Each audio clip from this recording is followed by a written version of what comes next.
할렐루야 샬롬하고 우리 축복하고 인사합니다. 할렐루야 샬롬 샬롬 샬롬 샬롬 샬롬 샬롬. 하나님 사랑합니다. 여러분 주 안에서 사랑합니다. 네, 오늘 로마서 1장 1절에서 7절 여러분들 뭐 너무 잘 아시는 말씀이기도 하고, 여기서 바울이 중심이기도 합니다. 사도로 부름을 받은 바울, 이렇게 누구의 종? 예수 그리스도의 종이죠. 종과 부르심에 대해서 우리 함께 은혜를 나눕니다. 로마서는 예수 그리스도의 종 바울로 말로 이렇게 시작이 되죠. 바울은 자신의 정체성을 명백하게 규정하고 어디를 가든지, 아마 바울도 예수 그리스도를 직접 뵙지 못했다 보니까 이런 마음이 있어서 자꾸 그걸 강조하는 것 같아요. 자신의 정체성 명백하게 규정해서 종이라, 그냥 종이 아니라 누구의? 그리스도의 종이라. 예수님 계실 당시에 불렀던 뭐 야고보 사도나 이런 사도들은 구태여 이렇게 하지 않아도 종인 줄 알죠. 누가도 그렇고. 종이라는 단어가 일단 어감상 어떻게 보면 우리 일상에서는 종이다 그러면 별로 좋지 않게 여기지긴 하지만, 그런데 그 그리스도의 종, 다른 사람의 종이 아니라 신의 종이에요. 하나님의 종이죠. 그러니 얼마나 영광스럽고 명예스럽습니까. 주체성을 강조하는 현대인들에게 그 단어가, 종이라는 단어가 별로 좋은 어감으로 들리지 않을 수도 있기는 해요. 그죠? 종은 무슨 종이냐고, 종으로 살라는 말은 죽으라는 것이다 이렇게 생각할 수도 있겠죠. 요즘에는 자녀들에게도 말을 조심해야 됩니다. 자기 정체성은 종이 아니라 자유인이라고 생각하는 그런 주장들도 있겠죠. 자기 인생의 주인이 나다. 내 인생은 나의 것, 이런 그 노래 가사도 있기도 해요. 그죠? 그러나 우리는 어떤 사람이나 조직에 종속적으로 살면 안 됩니다. 삶을 주체적으로 당당하게, 그리고 즐겁게, 기쁘게 내가 원해서 갈 때 그게 가장 복되고 기쁜 그런 길이에요.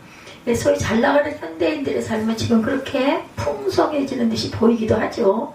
거기까지는 좋습니다. 그런데 자유로운 영혼의 소유자라고 과연 우리가 자신있게 말할 수 있을까? 절실하게, 성실하게 노력하거나 운이 좋아서 돈을 벌었다 해서, 그리고 다른 사람들이 부러워할 만한 인생을 즐긴다고 해서 정말로 자유할까? 정말 자유할까? 우리 옛날 사람들보다 더 심하게 종의 상황으로 내몰려가고 있는 것은 아닐까? 예를 들면 재미에 종속되는 건 아닐까 해요. 많은 이들이 재미가 없으면 견디지 못하죠. 억지로라도 흥미거리를 막 두리번거리면서 찾을 정도로 이렇게 뭔가, 누가 그런 얘기 하죠. 2%가 부족하다, 1%가 부족하다, 아니 5%가 부족하다, 이런 얘기를 많이 해요. 이런 얘기가 나온 것 자체도 온전하게 다 기뻐할 수 없다라는 뜻이기도 합니다. 그 어떤 인간도 이 세상에 아무리 자유로운 삶을 추구하고 내가 내 나름대로 뭔가를 성취했다 하더라도 본질에서 종이라는 실존을 벗어날 수가 없으니 이왕이면 제대로 된 종으로 사는 게 옳지 않을까. 그걸 바울은 예수 그리스도의 종이다 이렇게 이름을 붙였어요. 나는 오직 사람의 종이 아닌 하나님의 종이다. 이왕 종이 될 바에야, 그죠? 창조주 하나님의 종이, 저도 동의합니다. 이 부분에. 세상의 종으로 사시겠습니까? 여러분들 그리스도의 종으로 둘 중에 하나를 꼭 택일해야 한다면은 당연히 여기 계신 저와 여러분은 그리스도의 종으로 나는 살겠습니다. 아마 이렇게 고백할 것 같습니다. 예수 그리스도의 종으로 제대로 살지 못하고 말만 이렇게 하는 것 같아서 정말 자격이 없다 싶어지긴 하지만, 어차피 하나님께서 우리를 어떻게 의롭다 칭해 주셨다고 했어요. 그렇기 때문에 그냥 저는 주님의 종으로 맹고 꽁발이에 따라간다 하더라도 자격이 없어서 정말 낙오될 것 같은 그런 자격 없는 자라 할지라도 그래도 나는 맹꽁무니에서라도 따라가겠습니다. 우리 그 성경 말씀 중에 나는 성전 문지기로 있을지라도 나는 여기가 좋사오니 라는 그런 마음이 제 마음입니다. 교회에서 종이라는 단어는 종종 많이 사용이 되죠. 예배 중 중보기도를 드릴 때 이 종이 간구하지 못한 것까지 라고 표현할 때도 우리가 있죠. 기도하는 저 자신을 가리키는 일종의 인칭대명사입니다. 좋은 개념이 오남용되는 때도 있었어요. 누구 목사는 하나님의 종이야 하는 표현에는 어떤 특권을 번씩이 또한 들어가기도 합니다. 하나님의 종에게 그렇게 함부로 하면 안 되지, 이런 표현도 있습니다. 심지어 하나님의 큰 종, 이런 이야기도 있어요. 저도 들어본 기억이 있습니다. 뭐 큰 종, 적은 종이 어디 있겠습니까? 하나님 앞에서는 다 조그만한, 정말 자격 없는, 하나님이 불쌍해서 칭해 주신 종이겠죠. 교회를 크게 키워서 유명하게 된 목사를 그렇게 부른다고 그래요. 예, 큰 종. 뭐 종에다가 또 님자까지 붙이는 분들도 있어요. 종님, 또 이렇게도 또 막 존칭을, 엄청 존경한다는 존칭을 쓰기 위해서 종님이 이렇게 얘기해요. 근데 그런 얘기를 하지 않는 게 맞죠. 종은, 예, 삼보 일배의 태도로 사는 사람인데 어떻게 큰 종이라는 말을 붙일 수가 있겠는가? 여러분은 바울이 말하는 예수 그리스도의 종이 무슨 뜻이라고 여러분들 생각하십니까? 그걸 모르는 그리스도인들은 아마 없을 거예요. 예수 그리스도의 종이라는 경험을 해보신 적은 있으신지, 예, 그렇게 물어보면 자신감들이 떨어지겠죠. 로마서 1장 1절에 보면 예수 그리스도의 종 바울은 사도로 부르심을 받아 하나님의 복음을 위하여 택정함을 얻었으니, 이렇게 증거되어 있습니다. 바울은 사도로 부르심을 받아라는 사실에 근거해서 자신을, 나를 종이다 라고 규정했다는 거예요. 바로 위에서 예수 그리스도의 종이라는 경험을 해보셨냐고 제가 질문했죠. 그 질문은 부르심의 경험이 있느냐는 질문을 가리킵니다. 사도는 보냄받은 자라는 뜻을 갖고 있어요. 사도라는 뜻. 예수의 12제자들이 대표적인 사도이죠. 그들은 하나님 나라를 선포하라는 그리스도의 부르심을 받고 순종한 자들입니다. 목사가 되거나 선교사가 된다는 사실만 생각하지 마시고, 우리 모든 그리스도인들은 본질의 차원에서 하나님의 부름을 받은 자들이에요. 예, 은혜를 받고 나는 하늘나라를 믿습니다. 천국을 믿습니다. 나는 나중에 돌아가면 천국에 가고 싶고 갈 것입니다 라고 고백한 저와 여러분은 모두 다 하나님의 부르심을 받은, 부름받은 종들이라는 거죠. 이런 말이 여전히 거리가 멀게 느껴지는 분들, 사과를 먹어본 적 없는 사람들, 사과 맛에 대한 설명을 아무리 들어도 실감이 나지 않는 것과 같아요. 비유적으로 생각해보자면 우리 모두는 인간으로 세상에 태어났어요. 그렇죠? 그 사실을 인간으로 부르심을 받았다고 말할 수가 있는 거예요. 우리가 크리스찬으로 내가 하나님, 나는 하나님을 믿습니다, 나는 천국을 믿습니다 라고 고백한 저와 여러분은 모두 다 크리스찬으로 부름을 받은 부름의 종들이라는 거, 사실을 진지하게 느끼고 인정하는 사람이 있고, 그 사람이나 거 당연하니 진지하게 느낄 필요가 없다고 생각하는 사람도 있을 거예요.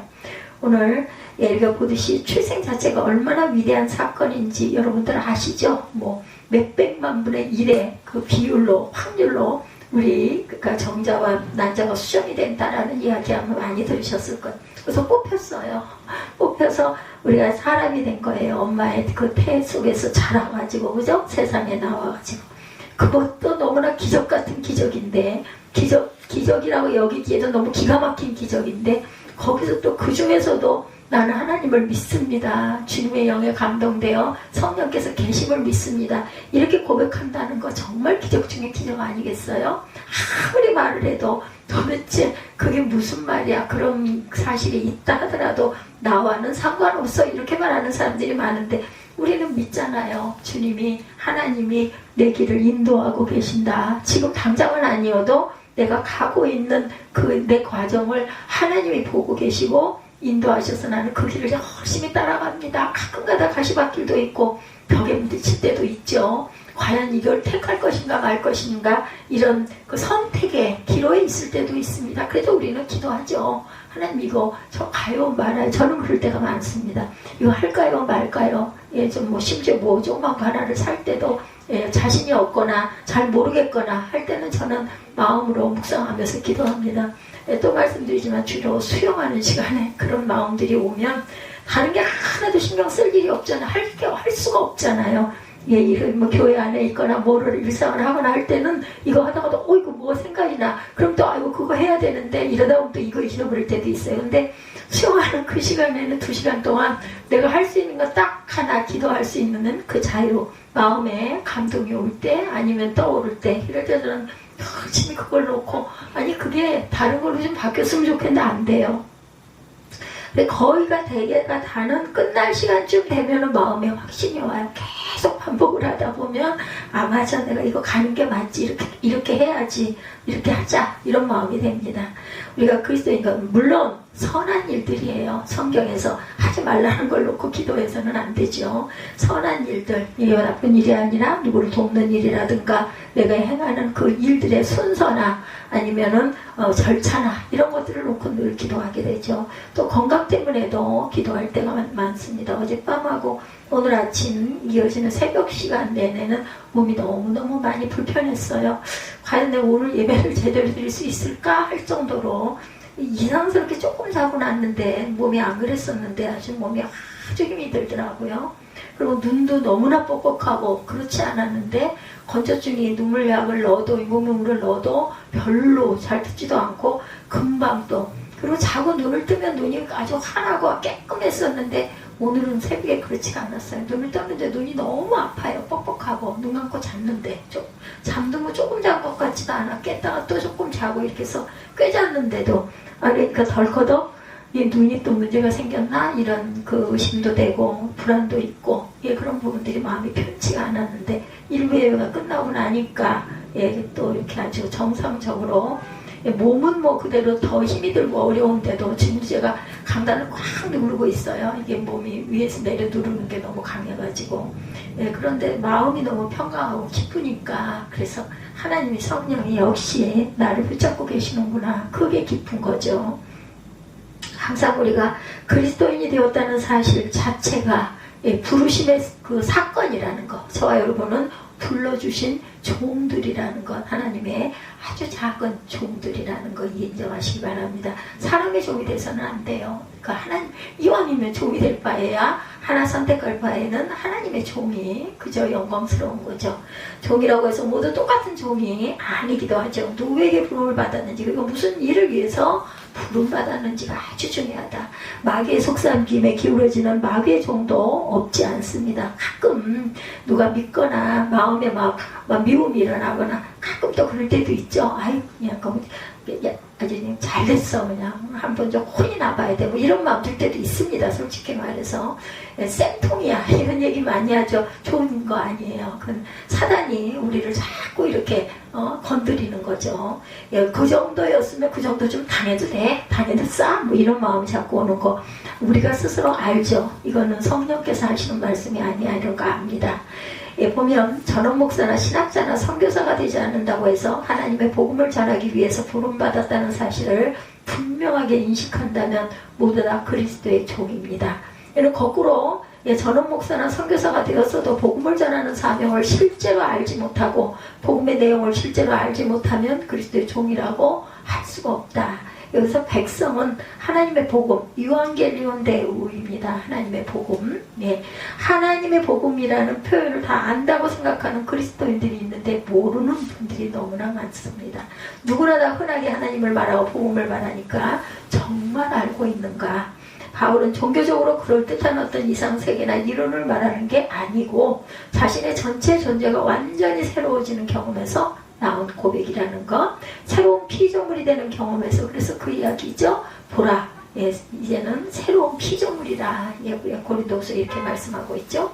앞에서 말씀드린 비유로 다시 설명하면 자신이 사람으로 태어났다는 사실의 깊이를 완전히 새롭게 경험한 사람의 영혼에서 우러나온 고백이라는 것. 지금까지 피상적으로만 알았던 인간의 삶을 초원적인 깊이에서 최초의 그 깊이까지 내려가서 말로만 듣던 외계인을 직접 만났다고 여러분들 생각해 보세요. 바울은 전력 투구하면서 지금까지 찾아보려고 애를 썼으나 찾지 못했던 구원을 참된 생명을 어디에서? 하나님의 복음에서 경험했다는 거예요. 그 생명을 준 대상에게 그는 종이 될 수밖에 없었고 그 대상은 누구? 예수 그리스도의 종이다 라는 고백을 하게 되었다는 거죠. 4절에도 보면 성결의 영으로는 죽은 자들 가운데 부활하사 능력으로 하나님의 아들로 선포되셨으니 곧 우리 주 예수 그리스도시니라 이렇게 증거하고 있죠. 이어서 5절에도 그 이름을 위하여 모든 이방인 중에서 믿어 순종하게 라고 말했고 6절에서는 로마에 있는 그리스도인들도 예수 그리스도의 것으로 부르심을 받은 자다 이렇게 말하고 있습니다. 7절에서도 다시 부르심을 받은 모든 자라는 표현이 계속해서 나오죠. 우리를 부르신 예수 그리스도가 곧 하나님의 복음이라는 뜻이죠. 예수 그리스도를 통해서 기뻐해야 할 일이 일어났다는 사실을 바울은 영혼의 깊이에서 경험합니다. 그런 경험이 있어야 우리도 예수 그리스도의 종이라는 바울의 고백에 공감할 수 있지 않겠는가. 여러분은 바울의 이런 경험을 원하지 않으시는지요? 그리스도 사건이 왜 하나님의 복음인지 바울은 로마서 전체를 통해서 일관되게 주장합니다. 핵심이 3장에 나오죠. 특히 하나님의 의라는 소제목이 달린 19절 이하에 보면 20절에 그러므로 율법의 행위로 3장 20절입니다. 그의 앞에 의롭다 하심을 얻을 육체가 없나니 율법으로는 죄를 깨달음이니라 이렇게 설명하고 있어요. 여기서 율법을 종교적 업적이나 돈으로 바꿔도 돼요. 목사가 교회를 아무리 크게 세워도 또는 교회 개혁을 아무리 소리 높이 외쳐도 그것으로 우리가 의로워지지는 않죠. 28절에 보면 그러므로 사람이 의롭다 하심을 얻은 것은 율법의 행위에 있지 않고 어디에서 믿음으로 되는 줄 우리가 인정하노라. 우리가 의로움의 칭함을 받았다. 이게 칭의예요. 그죠? 행위가 아니라 믿음이 우리를 의롭게 한다는 말이 과연 설득력이 있는 것일까? 저 사람은 아주 도덕적이고 개혁적이고 진보적이라 금전 성실하다 본받을 게 정말 많은 사람이라는 말을 우리는 중요하게 여깁니다. 그런 행위로 우리가 의로워지는 게 아니라는 거예요. 폭탄선언 같은 그 말이죠. 바울은 당시에 위험한 인물이었고 유대교 고유층들은 당연히 그렇게 생각했고 당시 그리스도교 주류 세력도 바울을 아주 불편하게 여겼어요. 바울의 이런 발언은 오늘 우리에게도 어딘가 불편하기도 하죠. 바울만이 아니라 예수께서도 당시 사람들에게 불편한 인물이었어요. 바울보다 더 과격했죠. 예수님은 성전을 허물라고 안식일을 위해서 사람이 있는 게 아니라 사람을 위해서 안식일이 있다고 가난한 자가 복이 있다고 율법에 있는 내용과는 전혀 반대되는 이야기들을 이렇게 합니다. 정말 폭탄 선언이었을 것 같아요. 그 시대에는 우리는 그래도 어느 정도 성경을 이해하고 있기 때문에 못하는 구절구절 다는 아니지만 그래도 우리는 의롭다 칭함받은 우리들이다. 그리고 예수께서 성전을 사흘 만에 다시 세우리라는 말씀은 배워서 알죠. 그 성전을 허물면 그 성전을 그대로 사흘 만에 세우겠다는 게 아니라 어떻게 예수님이 부활하신 사건을 두고 내가 내 몸으로 성전을 세운다라는 뜻이라는 걸 우리가 알고 있어요. 근데 아마 그 시대에는 이 말을 하면 저 미친 인간이다 하지 않았겠냐는 거죠. 인간으로 알았을 것이고 아니 어떻게 40년 동안 세운 성전을 헐어놓으면 내가 사흘 만에 세우겠다고 하는지 저건 정말 엉터리다 말도 안 돼. 아마 이렇게들 생각했을 겁니다. 세상 사람들이 높은 가치를 두는 것들로 우리가 의로워지지 않아요. 즉 구원하지 못한다 또는 행복하지 않다는 말씀으로 그리스도인들이 실제로 받아들이고 있지는 않을까. 받아들이지 못하니까 그게 어떤 사태인지 전혀 감을 잡지도 못하고 그리고 거기에 공감하지 않기 때문에 열심히 들여다보려고 하거나 뭔가를 그저 그 성경을 좀 알아야 되겠다 이런 마음을 먹질 않는 거죠. 그리스도의 종이라고 감히 말하지를 못하죠. 믿음의 깊이로 들어가지 못했기 때문에 예수가 누군지를 모르기에 믿음을 통한 하나님의 의가 너무나 의와는 거리가 멀다. 행위가 아니라 믿음으로 의로워진다는 말을 조금 더 실질적으로 이해하려면 오늘 한국교회에서 벌어지고 있는 신앙 형태를 보면 알게 됩니다. 저와 여러분이 다 알듯이 겉으로는 믿음에 집중하는 것 같지만 실제로는 어떻게 보면 행위에 치우치지 않는가. 교회 일에 매달리는 것을 믿음의 기준으로 삼기도 하죠. 교회 지도자들이 그렇게 가르치기도 합니다. 기도 많이 해라. 예배 빠지지 말아라. 헌금을 정성껏 최대한으로 잘 드려라. 교회 봉사를 잘해라. 이렇게 얘기하죠. 그런 행위가 필요하긴 합니다. 교회 조직에 성실한 이들이 있어야 교회가 운영이 되기도 하죠. 제가 가끔은 정말 사람이 너무 없어 이런 생각 정말 저도 합니다. 이걸 어떻게 혼자서 이걸 도대체 어떻게 해. 저쪽에 식탁보 때문에 제가 요즘에 어제 밤에도 밤새 깨어있는 내내 저 식탁보 때문에 들여다보고 찾고 하다가 오늘 어떤 사이트 하나를 발견하고 거기다가 편지를 보내놨어요.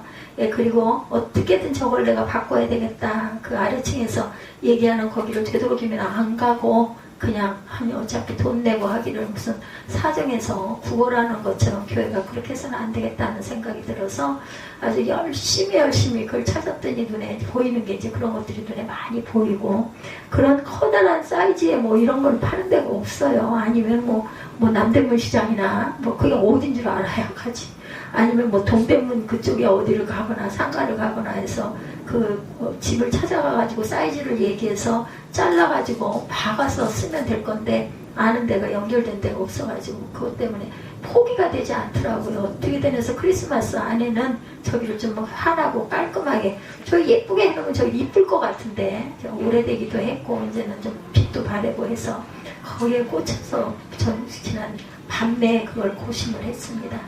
우리가 항상 영원히 빈곤을 면치 못해요. 그의 영원히 의로워지지를 않은 것, 그리스도의 종이 아니라 교회의 종이 되어서 예수를 믿는 게 아니라 교회를 믿는 것. 우리가 같은 의미일 수도 있지만 사실은 냉정하게 얘기하자면 그렇지 않죠. 행위에 떨어진 신앙 형태의 내면에는 사실상 자기 욕망이 자리 잡기도 합니다. 어느 교회 누구, 어느 교회 만수 집사, 어느 교회 장로, 어느 교회 권사. 근데 그 교회가 이름이 알려진 대형교회, 그럼 어휴 대단하네 이런 생각들이 우리 마음밭에 어쩔 수 없이 들고 일어나죠. 어떤 조그만한 어떤 교회, 그런 교회 그냥 집사예요. 그냥 뭐 예수 믿는 사람이구나. 근데 어떤 대형교회, 알만한 교회에 장로입니다. 어우 대단하시네요. 뭐 이런 생각이 드는 거. 예수 그리스도의 종이 아니라 자기 자신의 종이 되어서는 절대로 안 되겠다. 하나님의 의와는 거리가 멀고 하나님의 의가 없으니 결국 자기 의에 사로잡힌다. 복음서가 말하는 바리새인들에게서 보듯이 자신의 옳음을, 정말 그게 선하고 괜찮은 길일 수도 있는데 절대 기준으로 삼는 태도가 바로 설교하는 저희들에게도 가끔 종종 나타나기도 합니다. 누군가가 조금 좀 겸손하게 인사를 해주면 왠지 기분이 좀 좋고, 모르는 척하고 인사도 안 하고 지나치면 무시당한 것 같고, 이런 마음이 드는 것조차도 온전치가 않은 자세인데 그게 어쩔 수 없이 그게 들고 일어나기도 합니다. 어떤 면으로도 나이의 탓도 있죠. 내가 그래도 여기 몇십 년을 이렇게 있었는데 뭐 10년 이상을 내가 지방일을 열심히 나왔는데 이렇게 새로 올라온 목사들이 제대로 예를 갖추지 않고 나오면은 왠지 모르게 시선이 곱지가 못하고 먼저 쫓아가서 인사하지 못하고 이게 다 교만이죠. 그죠? 예수님이 아마 그렇게 하라고 그러시지 않으셨을 텐데 우리는 그럴 때가 너무나 많다. 예수를 그리스도 즉 구원자로 경험해서 다메섹 도상에서 부활의 예수를 만났다는 사도행전의 진술이 그런 그 기리는 말이죠. 그럼 경험의 근거는 예수께서 죽은 자들 가운데 부활하사 능력으로 하나님의 아들로 선포되었다. 4절이죠.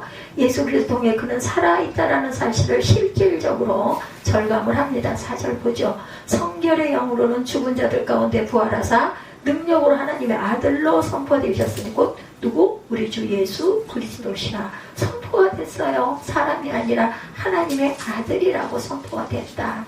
죽은 자들 가운데 부활하셨고 능력으로 하나님의 아들로 선포되셨으니 곧 우리 주 예수 그리스도시니라. 그로 말미암아 우리가 은혜와 사도의 직분을 받아 그의 이름을 위하여 모든 이방인 중에서 믿어 순종하게 하나니 너희도 그들 중에서 예수 그리스도의 것으로 부름을 받은지 아니라. 그러니 부름을 받았으니 너희도 하나님의 종이다, 이런 뜻입니다.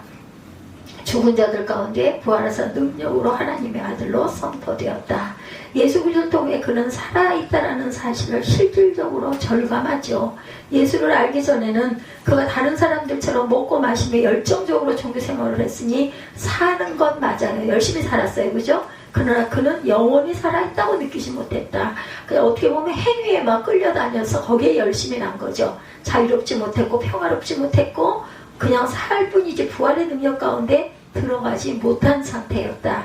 남무지 않게 율법에 철저했던 바울은 부활한 예수님을 경험한 뒤로 삶의 방향을 바꿉니다.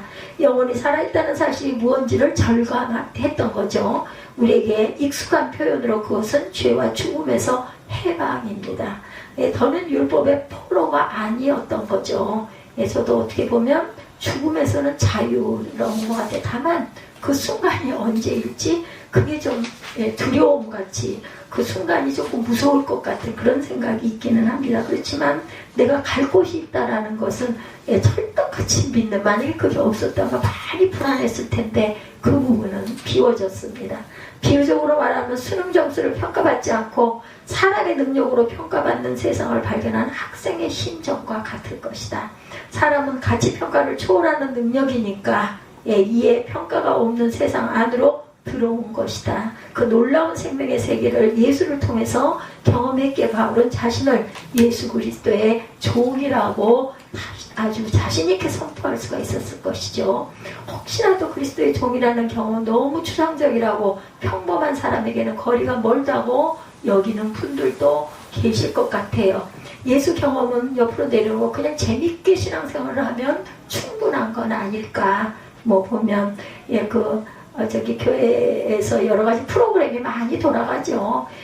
바자회 한동안은, 요즘에는 어떤지 모르겠습니다. 한동안은 바자회 같은 걸 아주 교회에서 다달이 아주 열심히 행사처럼 그렇게 되다 보면 사람들이 모이게 되고 같이 교제하게 되고 나누게 되고 사주게 되고 봉사하게 되고 얼마나 신나요. 아니면 어딘가를 여행을 가서 거기 가서 예배드리고 먹고 나누고 온다, 이런 행사들도 굉장히 많습니다. 그걸 따라다니는 사람들도 많고, 그렇게라도 주님의 말씀을 들으면 안 믿는 것보다 훨씬 나니까 그것도 바람직하기도 하겠죠. 교회에서 비용은 다 충당해 주니 나는 그저 몸만 따라가면 되니, 이런 행사들이 굉장히 많았어요. 그렇게 신앙생활 했으니 나는 신앙인이다, 나는 구원받았다, 이렇게 말할 수 있을까? 그래서 은혜를 받아야 되겠죠. 바울이 말하는 종에는 두 가지 삶의 능력이 변증법적으로 연결이 됩니다. 하나는 순종, 또 다른 하나는 자유입니다. 순종을 했다 하더라도 자유롭지 못하다면 온전한 부름받았다고 볼 수가 없겠죠. 그리스도에게 순종함으로 그 외의 모든 것에서 자유로워집니다. 이게 그리스도의 신앙의 역설이에요. 힘들어도 억지로 종으로 살라는 게 아니고 종의 삶이 자유의 원천이라서 자발적으로 종으로 살았을 때 온전한 종이다. 예수 믿어도 실제로는 자유가 없다고 생각하는 분들이 아마 계실 거예요. 여전히 배고프고 외롭고 인생이 힘들다고들 말합니다. 예수 그리스도의 종으로서 순종하지 못했기에 그런 생각이 들죠. 순종을 다른 말로 바꾸면 사랑이에요. 사랑. 어떻게 순종이 사랑일까? 그 마음이 돼야 된다라는 거죠. 예수 그리스도를 사랑해 본 적이 없기에, 그렇죠? 그를 통한 자유도 경험하지 못한 것이다. 여러분은 예수를 얼마나 치밀하게 느끼며 신앙생활을 하고 계십니까? 예수의 하나님 경험이 무엇인지, 그가 자신의 운명 앞에 얼마나 절망했는지, 그가 얼마나 치열하게 하나님께 매달렸는지 느끼시는지요? 예수 그리스도를 실제로 알고 싶어 하거나 사랑해 본 적 있으십니까? 사랑 없이 어떻게 자유를 원하는가? 순종 없이 어떻게 자유를 원하는가? 예를 들면 어떤 사람을 내가 정말 사랑해, 그죠? 자식을 정말 내 몸보다 더 사랑하는 분도 계실 것이고, 배우자를 처음에 연애할 때 나 자신보다도 더 먼저 생각하고 사랑했던 분도 계실 것이고, 그 사람하고만 있으면 너무나 편하고, 그죠? 자유롭고, 아주 정말 김치에다가 밥 하나 놓고 둘이 떠먹고 말아 먹어도 너무너무 맛있고, 아마 그런 경험들 아마 있으실 거예요. 그럴 때 어때요? 너무 기쁘지 않아요? 천국과 같지 않아요? 그러니까 자녀를 그렇게 여기는 경우도 있겠죠. 이것을 얘기하는 거예요. 내가 자발적으로 종이 되었다. 왜? 예수가 나를 살렸다고 나는 그 경험을 했기 때문에, 영이신 하나님을 경험했기 때문에. 바울은 십자가의 예수 그리스도 외에는 아무것도 알기를 원하지 않는다라고 고린도전서 2장 2절에 증거합니다. 예수 그리스도의 종이라는 바울의 말이 그냥 나온 게 아니라, 제가 아까 여러분들이 혹시 그럴 수 있어, 그렇지, 맞아, 나도 그랬어, 그럴까 해서 내가 그 연애 때 누군가를 너무 좋아했을 때, 그 사람하고만 있으면 너무 기뻤을 때, 그걸 제가 비유로 든 것처럼 주님을 알고 만나고 정말 영적으로 주님을 경험하고 나면, 영으로 내게 오신 그 성령을 경험하고 나면 너무 기쁘지 않아요? 그냥 싱글벙글 어디를 가나 입이 끊이지 않고 입에서 나오는 말은 간증, 그죠? 나 이랬는데 이랬어, 너무 기뻐, 너무 감사해, 막 모든 게 너무 좋아. 이게 바로 그런 상태인 거죠. 그러니까 나는 예수 믿어, 나는 구원받았어, 나는 부활할 거야, 나는 부활의 영을 받았어, 이렇게 기뻐하는 상태. 그래서 하면서 종으로 종하냐 뭐가 돼도 그보다 더한 뭐가 있다 하더라도 나는 그 길 갈 거야. 마지막으로 자신이 예수 그리스도의 종인지 아닌지 어떻게 알 수 있느냐고 묻고 싶은 분들, 그걸 구분하기가 정말 어렵겠죠. 어떤 목사와 선교사와 장로가 예수 그리스도의 종인지 아닌지 아무도 모릅니다. 누군가가 그랬어요. 그 옆교회 그 장로님이었던 것 같은데 그분이 그래요. 온전한 교회, 하나님이 기뻐하시는 교회가 어딘지 아무도 몰라요. 아무도 몰라요. 뭐 큰 교회라고 그러고 조그만 교회라고 아니라 그거 아니고 정말 몰라요. 저는 안다고 생각합니다. 저는 예배만 드리면 기뻐지고 예배만 드리면 기운이 솟고, 물론 육을 어떻게 할 수 없어서 찡그리기도 하고 하나님 얼른 저 좀 데려가세요 할 때도 있어요. 그런데 예배만 드리고 나면 힘이 나니까 성령께서 나에게 힘을 아직도 주시는구나. 오늘은 좀 또 터무니없는 생각도 했습니다. 아까 1부 때 그런 생각을 했는데, 하나님이 나에게 그런 마음을 주신다면 그것도 불가능하지 않지 않을까, 이런 생각. 또 우리 교회가 또 다 개개인들, 사람이 많지 않지만 그죠, 더 줄었죠. 그렇지만 각자가 그냥 일반 교회 성도들 그런 상태보다는 그래도 뭔가 뭐 깊이가 있고 체험이 있고 그런 부분들이 있는 특별한 그런 모습을 보면서 나는 그래도 온전하게 지금까지 10수년 동안을 그냥 입에서 그냥 그냥 읽듯이 하는 그런 예배를 드리지는 않았다. 찬양도 그렇고 말씀도 그렇고 흔한 말씀이지만 내 나름대로 전하면서는 감동이 와서 거기서 가끔가다 제가 옆길로 갈 때가 있어요. 그래서 되도록이면 말씀대로만 가서 끝내려고 하는데, 가끔 나도 모르고 옆으로 갈 때는 그게 그냥 내 얘기가 아니라 하나님이 내게 주신 감동으로 내가 생각지도 못했던 얘기들을 이렇게 선포할 때, 그럴 때 조금씩 옆으로 빗나가긴 하지만 그게 길은 모두 다 주님께로 연결이 됩니다. 주님의 주신 감동, 주님의 주신 말씀, 주님의 주신 생각남, 이 모든 것들이 영이 나와 함께 하시기 때문에 나는 온전하게 지금까지, 요즘 날 제가 그런 얘기 했죠. 내가 이거 온전하게 예배를 드리고 가고 있는 목사 맞아? 이런 생각이 났을 때 너무나 썰렁하고 너무나 주변에 사람이 없고 항상 혼자 있어야 되고 이런 부분들이 너무나 힘들어가지고 잠깐 딜레마에 빠졌는데, 우리 이은정 집사님이 그건 사단이고 그 말에 정신이 번쩍 났어요. 맞아요, 사단이죠. 그런 생각 한다는 것 자체가 아무런 도움도 되지도 못하는 그런 생각. 그러니까 마귀가, 사단이 그렇게 내게도 가끔가다 이렇게 속삭이는 거죠. 그걸 또 우리 집사가, 성도가 또 나를 깨닫게 한마디 툭 던지는 그 말에 내가 그냥 칼을 맞은 것 같은 그 마음의 아픔, 그런 게 오면서 맞아, 그건 사단이지. 그런 생각 절대로 하지 말아야지. 그렇게 하고 제가 많이 웁니다. 실제 예수 그리스도의 종인지 아닌지 남이 판단하기가 어렵죠. 자신은 근데 알 수 있을 것 같아요. 제가 가끔가다 마음에 갈등이 올 때 그런 마음이 들듯이, 내가 이거 온전하게 가고 있는 거 맞아? 맨날 예배나 드리고 맨날 새벽 예배를 드리고 맨날 주중 예배로 뭐 예배 외에는 하는 게 아무것도 없는데 나 이거 뭐 하고 있는 거야? 이런 생각이 들 때가 많죠. 그럴 때 도움되는 게 아무것도 없어요. 사단은 아유 뭘 그러고 있어, 그냥 편하게 쉬어, 뭐 누가 듣는 것도 아니고 누가 보는 것도 아니고 뭐 열심히 유튜브 올리는데 누가 보겠어. 그 많은 설교 중에 유명한 그 설교자들, 유명한 목사님들 설교나 찾아서 보겠지. 성도가 많은 것도 아니고 이런 마음 오지만, 나 하나를 살리기 위해서 한 영혼이 천하보다 더 귀하다고 하셨는데 하다못해 내 스스로가 내가 설교함으로 내가 깨달음을 얻고 내가 힘이 난다면 그것도 천하보다 귀한 한 영혼이 살아나는 길이니까.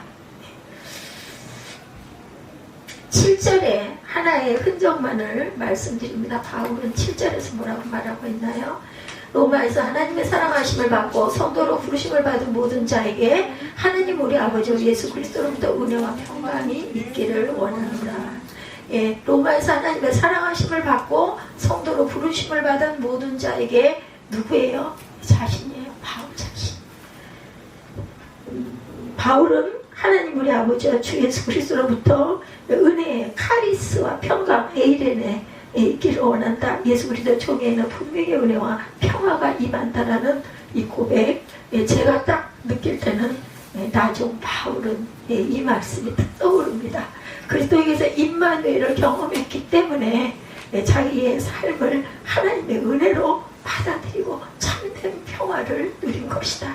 그래서 그 어려운, 아주 정말 매맞고, 그죠? 예, 얼음 같은 물 속에서도 며칠을 지내고, 그냥 도망 다니고, 굶기를 밥 먹듯이 하고, 태장을 하나의 감한매를 몇 번씩 맞고, 정말 죽음의 그런 골짜기들을 많이 통과했지만, 살아있을 수 있었던 것은 주님이 나와 함께 하신 임마누엘을 경험했기 때문이다. 죽음의 순간에도 예수께서 나와 함께 하신다는 사실을 아니까 어떤 어려움 앞에서도 그죠? 흔들리지 않는다라는 것. 그래서 바울이 이 신약이 바울이 없었으면 신약 성경이 없을 뻔했어요. 예, 거의 전체를 다 쓰다시피 했잖아요. 그쵸? 몇 권, 그 사복음서 외에 모든 것들이 거의 다 바울의 작품들이죠. 예, 은혜와 평화를 실질적으로 누리는 것, 이런 삶은 그리스도의 종에게만 주어진 특권이라는 것. 예, 우리가 대림절 넷째 주일 여름을 보내면서 성탄절을 앞두고 이제 2, 3일 앞두고 이런 특권의 기쁨과 충만히 여러분들에게 임하시기를, 나는 다른 일반 신앙인들하고 난 달라. 하나님이 나를 택정하셔서 나를 성도로 부르셨어. 이런 여러분들 자신 있는 대답이 나올 수 있는 저와 여러분이 되시기를 주님의 이름으로 축복합니다. 우리 결단하시고 기도하시고 축도로 예배를 마치도록 하죠.